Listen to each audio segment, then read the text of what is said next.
அதிநவீன சக்தி உடைய நவக்கிரக தோஷங்களையும் நிவர்த்தி செய்யக்கூடிய அதிநவீன சக்தி வாய்ந்த சக்கரத்தாழ்வார். யோக நரசிம்மா காக்கும் தெய்வம் நீதானே, என் கருணை கடலும் நீதானே.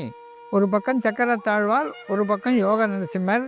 இந்த யோக நரசிம்ம பிரார்த்தனை பண்ணியிருந்தால் மன அமைதி கிடைக்கும், காரிய அனுகூலம், காரிய வெற்றி கிடைக்கும், அனைத்து செல்வங்களும் நிரம்பும், மன கஷ்டங்கள் நிவர்த்தி பெறும். பராந்தக சோழனுடைய மனைவி வழிபாடு பண்ண தாயார், பல புராதனமான தாயார், அனைத்து செல்வங்களையும் தரக்கூடியவர், வியாபார தடைகள், கணவனுக்கு நீண்ட ஆயுளை கொடுக்கக்கூடிய மாங்கல்ய ஸ்தானத்தை பலப்படுத்தக்கூடியவர் கனகவல்லி தாயார்.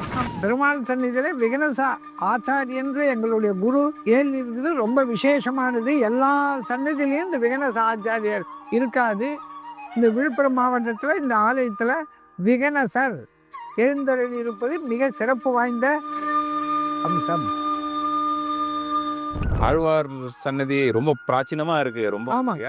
சன்னதி ஏற்பட்ட காலத்திலேருந்து பல ஆயிரம் பெருமாள் சன்னதி பெருமாள் பிராகாரம் வந்தால் இங்கே வச்சு ஆழ்வாருக்கெல்லாம் மரியாதை பண்ணுவா. பெருமாள் மரியாதை பண்ணி ஸ்ரீசடாரி சாட்சி இதுக்கு மரியாதை பண்ணது வழக்கம். ஆண்டாள் நாச்சியார் ஸ்ரீவல்லிபுத்தூரில் ஆண்டாள் நாச்சியார் எப்படி சேவை சாதிக்கிறாரோ அதே மாதிரி இந்த ஆண்டாள் நாச்சியார் சேவை சாதிக்கிறார். ராமபிரான் ஆலயம் தெற்க பார்த்திருக்கோம். சகோதரத்துக்குள்ள ஒற்றுமையை ஏற்படணும், சத்துருக்கெல்லாம் வெள்ளணும்னா இந்த ராமபிரானுடைய அருள் பரிபூர்ணமாக இருக்கணும். சரிங்கண்ணா. இது நிர்மாணியம் வந்து சுவாமி வரும்போதே வந்ததா, அதுக்கு வரல அப்புறம் வந்ததா? லேட்டர் பெருமானுக்கு பிறகு பல நூற்றாண்டுகள் ஆகுது. பெருமான் புராதனமானவர், 1000 ஆண்டுக்கு உட்பட்டவர். சரிண்ணா.